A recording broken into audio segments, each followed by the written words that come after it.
Legenda Danau Tondano, Sulawesi Utara. Provinsi Sulawesi Utara adalah daerah paling utara di Pulau Sulawesi. Di provinsi ini terbentang rangkaian pegunungan yang mengelilingi sebuah danau bernama Danau Tondano. Danau Tondano terletak di Kabupaten Minahasa. Danau ini adalah danau terluas yang ada di Provinsi Sulawesi Utara.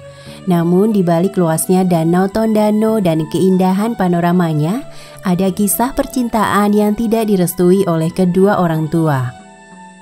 Konon pada zaman dahulu terdapat sebuah gunung yang tinggi di daerah Minahasa, Sulawesi Utara.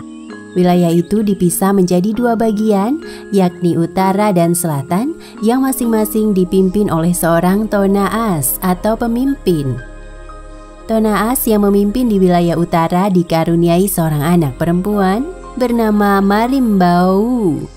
Sedangkan Tonaas dari wilayah selatan memiliki putra tunggal bernama Maharimbau. Umur Marimbau dan Maharimbau ini hampir sama, namun mereka tidak mengenal satu sama lain. Sebab tempat tinggal orang tua mereka yang berjauhan dan harus melewati perbatasan yang sudah disepakati oleh Tonaas di utara dan selatan. Seiring waktu berlalu, Marimbau dan Maharimbau tumbuh menjadi perempuan dan laki-laki dewasa. Keduanya sudah waktunya meneruskan kepemimpinan ayah mereka masing-masing. Maharimbau yang merupakan seorang laki-laki tentu memiliki kemudahan untuk bisa berlatih ilmu bela diri dan bebas pergi kemanapun tanpa perlu mengkhawatirkan keamanannya. Hal ini berbeda dengan Marimbau. Sebagai seorang perempuan yang cantik jelita, banyak pemuda yang ingin menjadikan Marimbau sebagai calon istri mereka. Rumah Tonaas di utara pun sering menerima kedatangan tamu laki-laki yang berniat untuk melamar Marimbau. Sebab Marimbau memiliki tugas untuk meneruskan kepemimpinan ayahnya. Akan tetapi Marimbau tidak bisa leluasa belajar bela diri atau berburu di hutan. Meskipun putri dari seorang Tonaas, hal itu tidak menjamin keselamatannya ketika ia harus berpergian jauh.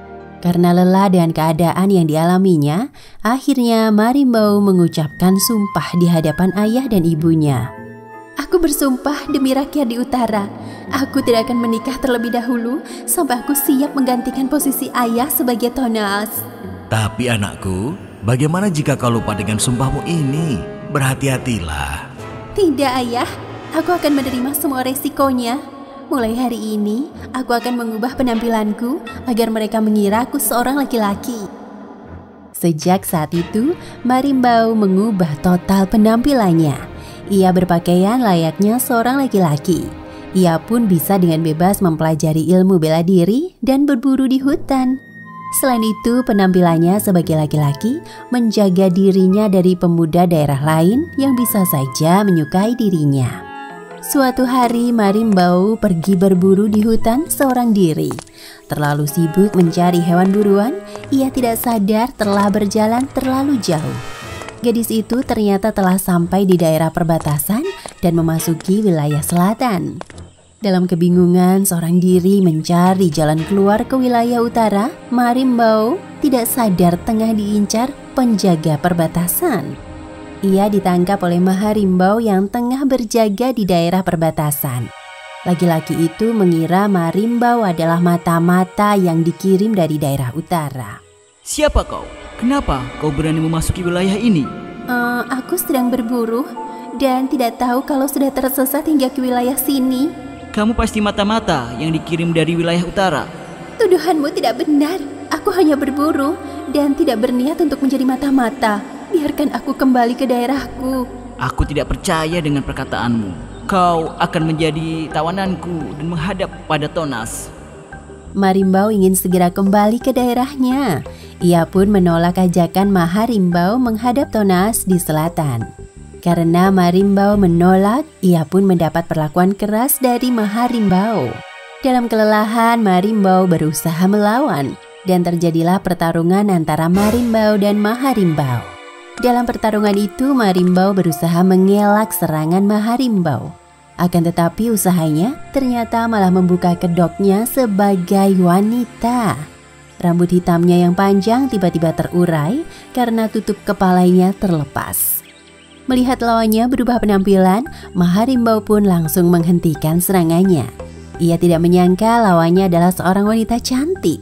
Maharimbau memandang gadis cantik yang berusaha merapikan rambutnya kembali. Hatinya berdegup kencang dan matanya tidak bisa mengalihkan pandangannya dari Marimbau. Merasa penasaran dan bersalah telah melawan seorang wanita, Maharimbau pun meminta maaf.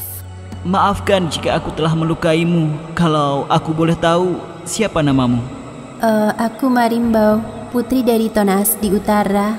Aku sudah bilang, aku bukan mata-mata dan hanya tersesat karena sibuk mencari hewan buruan. Baiklah, aku percaya denganmu. Kau boleh balik ke daerahmu lagi. Tapi bisakah kau berjanji padaku kalau kau akan datang ke sini beberapa hari lagi? Baik, tapi jangan tangkap aku lagi seperti yang kau lakukan tadi. Semenjak itu, Marimbau dan Maharimbau kerap kali berjumpa di perbatasan wilayah utara dan selatan. Lambat laun hubungan mereka semakin dekat. Maharimbau yang sudah tertarik pada Marimbau sejak pertama kali melihatnya, akhirnya memutuskan untuk menikahinya. Kita sudah saling mengenal dan sama-sama suka. Bagaimana kalau kita menikah saja? Maafkan aku, Maharimbau. Untuk saat ini aku tidak bisa menyanggupi permintaanmu, karena aku sudah bersumpah tidak akan menikah sebelum menjadi Tonaas pengganti ayahku.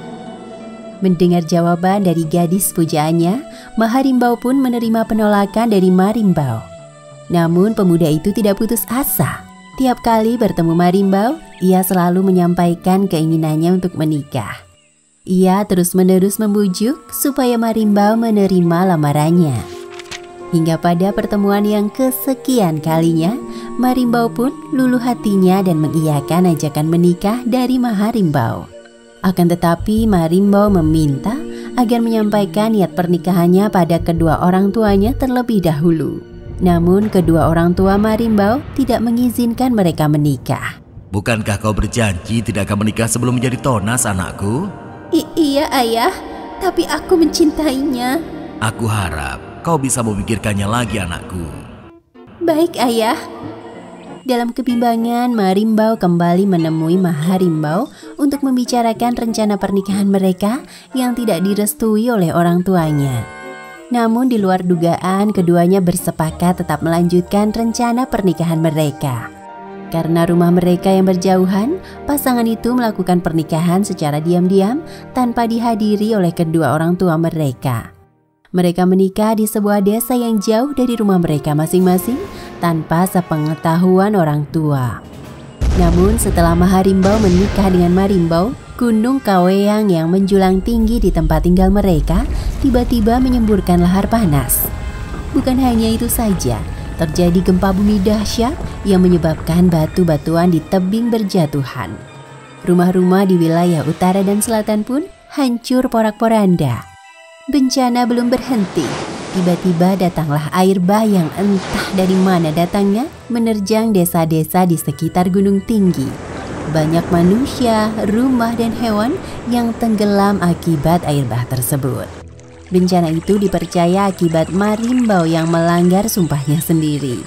Daerah yang telah terendam air bah tersebut sekarang berubah menjadi danau besar yang diberi nama Danau Tondano. Kini danau yang terletak di wilayah Tondano ini menjadi destinasi wisata. Wisatawan bisa menyusuri tepian danau sambil menikmati panorama gunung yang ada di sekeliling danau.